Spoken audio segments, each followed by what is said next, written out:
ഇന്നും ഞാനൊരു best value for money ഫോണുമായിട്ടാണ് വന്നിരിക്കുന്നത്. വിവോയുടെ value for money phone T3X. Just 12 something ഇതിന് വിലയുള്ളൂ, പക്ഷേ ആ വിലയ്ക്ക് ബെസ്റ്റ് പെർഫോമൻസ്, ഫാസ്റ്റസ്റ്റ് പെർഫോമൻസ് ഉള്ള ഫോണെന്നാണ് അവർ പറയുന്നത്. എന്തായാലും എന്തൊക്കെയാണ് അതിന്റെ കാര്യം എന്നുള്ളത് വിശദമായിട്ട് പറഞ്ഞുതരാം. നിങ്ങളുടെ കൂട്ടുകാർക്ക് ഷെയർ ചെയ്ത് കൊടുക്കാനോ അല്ലെങ്കിൽ നിങ്ങൾക്ക് തന്നെയും ആവശ്യമുണ്ടെങ്കിൽ വാങ്ങിക്കാനോ പരിഗണിക്കാവുന്ന ഒരു ഫോണാണ്. എന്തായാലും ബോക്സ് ഓപ്പൺ ചെയ്യുമ്പോൾ മുകളിൽ തന്നെ ഫോണാണ് കിട്ടുന്നത്. എങ്ങനെയുണ്ട് കാണാൻ?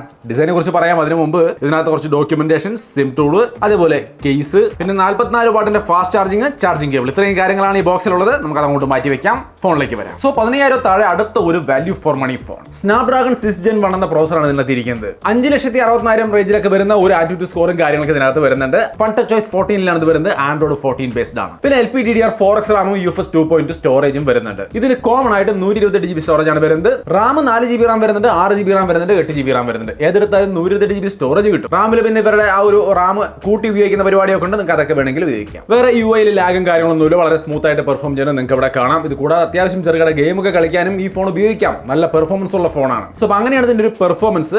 ഡിസൈൻ ഒക്കെ കാണാൻ നല്ലതായിട്ടുണ്ടോ, നന്നായിട്ടുണ്ട്. ഞാനത് പ്രത്യേകിച്ച് എടുത്തൊന്നും പറയുന്നത് നിങ്ങൾക്ക് ഇവിടെ കാണാം. ഇത് വളരെ സ്ലിം ആൻഡ് ലൈറ്റ് വെയിറ്റ് ആയ ഫോണാണ്. താഴെ speaker Gill, type C port, main microphone, 3.5mm ജാക്കും കൊടുത്തിട്ടുണ്ട്. റൈറ്റ് സൈഡിൽ പവർ ബട്ടൺ, വോളിയം ബട്ടൺ, ടോപ്പിൽ ഒന്നും കൊടുത്തിട്ടില്ല. ലെഫ്റ്റ് സൈഡിൽ സിം ട്രേ ആണ് വരുന്നത്. ഹൈബ്രിഡ് സിം സ്ലോട്ട് ആണ്. 2 സിം അല്ലെങ്കിൽ ഒരു സിമ്മും മെമ്മറി കാർഡ് എന്ന രീതിയിൽ ഉപയോഗിക്കാം. തിക്നെസ് ഒക്കെ നോക്കിയാൽ 7.9mm സ്ലിം ആയ ഫോണാണ്. 199 ഗ്രാമാണ് വെയിറ്റ് വരുന്നത്. ഓവർ വെയിറ്റ് ഒന്നും പറയാനില്ല. IP64 വാട്ടർ റേറ്റിംഗും കൊടുത്തിട്ടുണ്ട്. സൈഡ് മൗണ്ടഡ് ഫിംഗർ സെൻസറിന്റെ ഒരു പെർഫോമൻസ് നിങ്ങൾക്ക് ഇവിടെ കാണാം. കണ്ടോ, സ്മൂത്ത് ആയിട്ട് പെർഫോം ചെയ്യുന്നുണ്ട്. സോ ആ മേഖലയിൽ ഒന്നും പ്രശ്നങ്ങളില്ല. ഈ സ്ലിം ലൈറ്റ് വെയിറ്റും പറയുമ്പോൾ ഇതിനകത്ത് ബാറ്ററി 6000 mAh ആണോ. ഈ റേഞ്ചിൽ ഇപ്പോൾ പല ഫോണുകളും 6000 mAh ബാറ്ററി ആയിട്ട് വരുന്നത്. അത്രയും ബാറ്ററി വെച്ചിട്ടും ഇത്രയും സ്ലിം ആയിട്ട് കൊടുത്തിരിക്കുന്ന ഒരു ഫോൺ. ഒപ്പം തന്നെ ആ ബാറ്ററിക്ക് 44 വാട്ടിന്റെ ഫാസ്റ്റ് ചാർജിങ് കൊടുത്തിട്ടുണ്ട്. സോ മൊത്തത്തിൽ ഡീസന്റ് ആയ ഒരു ബാറ്ററി സെറ്റപ്പ് ഈ ഫോണിലുണ്ട്. ഒപ്പം തന്നെ ഡിസ്പ്ലേ ഇതാ 5 ഹോൾ ക്യാമറ സെറ്റപ്പ് ആണ്. 6.72 ഇഞ്ച് വരുന്ന 120 Hz ഡിസ്പ്ലേ ആണ്.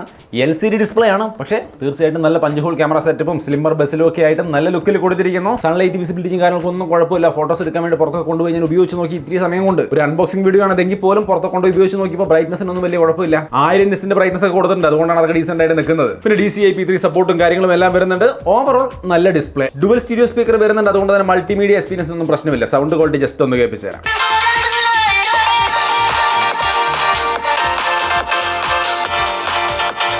കണ്ടോ, അതും നന്നായിട്ടുണ്ട്. സോ ഡിസ്പ്ലേ, മൾട്ടിമീഡിയ എക്സ്പീരിയൻസ് ഒക്കെ ഓക്കെയാണ് ഈ ഫോണിനെ സംബന്ധിച്ച്. ഇനി ക്യാമറയുടെ കാര്യമാണെങ്കിലും വിവോ അത്യാവശ്യം നല്ല ക്യാമറ കൊടുത്തിട്ടുണ്ട്. 50 മെഗാപിക്സലിന്റെ മെയിൻ ക്യാമറയാണ്. ഫ്രണ്ടിൽ 8 മെഗാപിക്സലിന്റെ സെൽഫി ക്യാമറയാണ്. സാമ്പിൾസ് കണ്ടു നോക്കിക്കോളൂ. അത്യാവശ്യം നല്ല ക്യാമറ സാമ്പിൾസ് കിട്ടുന്നുണ്ട്. ഡേ ലൈറ്റിലും ഇൻഡോർ ലൈറ്റിലും ഒക്കെ ഞാൻ എടുത്ത് നോക്കി. ഇപ്പോൾ ഫോൺ കിട്ടി കുറച്ച് നേരം ആയുള്ളെങ്കിൽ കുറച്ച് ക്ലിക്ക് ചെയ്തതിൽ നിന്നും അത്യാവശ്യം നല്ല സാമ്പിളുകളാണ് കിട്ടുന്നത്. നിങ്ങൾക്ക് ഇഷ്ടപ്പെട്ടോ നോക്കുക. അണ്ടർ 15,000 എന്ന് പറയുമ്പോൾ ഡീസന്റ് ആണെന്ന് തോന്നുന്നു. വീഡിയോ സാമ്പിൾ കൂടി കണ്ടു നോക്കിക്കോളൂ. മെയിൻ ക്യാമറയിൽ വീഡിയോ 4K ഷൂട്ട് ചെയ്യാട്ടോ. അതൊരു നല്ല പ്ലസ് പോയിന്റ് ആണ് ഈ ഫോണിനെ സംബന്ധിച്ച്. മിക്കവാറും ഈ റേഞ്ചിലെ ഫോണുകളൊക്കെ ഫുൾ HD ആണ്. ഇവരിൽ 4K കൊടുത്തിട്ടുണ്ട് മെയിൻ ക്യാമറയിൽ.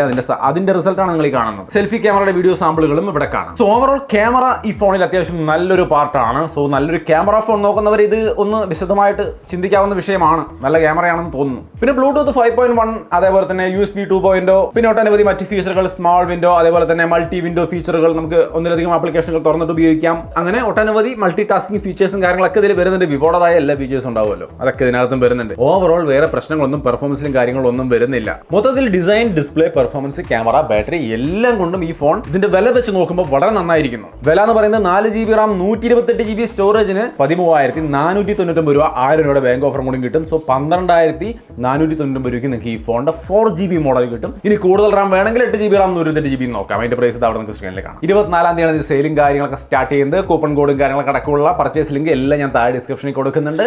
ഒക്കെ ചെക്ക് ചെയ്യുക. താല്പര്യമുള്ളവർ പർച്ചേസ് ചെയ്യുക. വിവോയുടെ ഗംഭീര സർവീസും നല്ല വാല്യൂ ഫോർ മണി ഫോണുമാണ് ഈ T3X. എന്താണ് നിങ്ങളുടെ അഭിപ്രായം എന്നുള്ളത് തീർച്ചയായിട്ടും കമന്റായിട്ട് ഷെയർ ചെയ്യാം. വീഡിയോ ഇഷ്ടപ്പെട്ടാൽ ലൈക്ക് ചെയ്യാനും ഷെയർ ചെയ്യാനും മറക്കണ്ട. വീണ്ടും ഒരു വീഡിയോയിൽ കാണാം.